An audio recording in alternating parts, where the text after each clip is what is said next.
And tonight, the Columbia Police Department officials say they want to bridge any gap there might be between the department and the lesbian, gay, bisexual, and transgender community.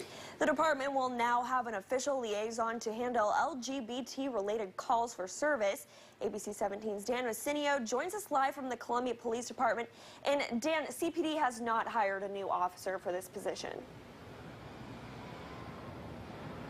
Yeah, they haven't, Lindsay. Officer Clint Sinclair will serve as the LGBT liaison in addition to his full-time duties as a DWI officer. Now, Officer Sinclair will not be the only officer taking these involving LGBT community, taking calls, that is.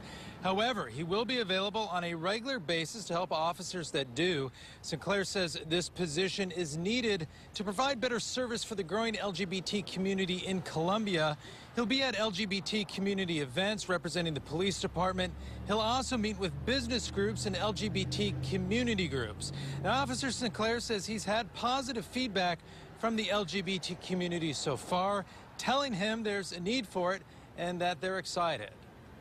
Like we do with all members of the community, we want to facilitate open dialogue and communication. People call us when they need us, whether good or bad, and we want to make sure that that service is available to everybody and that they feel comfortable and assured when they contact the Columbia Police Department.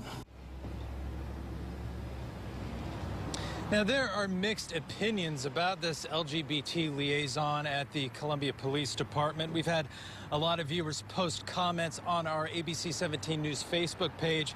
We'll bring those up for you now. One person writes, "Go catch criminals. He has too much time on his hands." But another person writes, "It's good to hear." Now, of course, if you want to weigh in, you can head on over to our ABC 17 News Facebook page and post your comment. Reporting live at the Columbia Police Department, Dan Macinio, ABC 17 News. Thanks, Dan. Officer Sinclair says LGBT programs are popping up in larger city police departments around the country. This is the first of its kind, though, in mid-Missouri.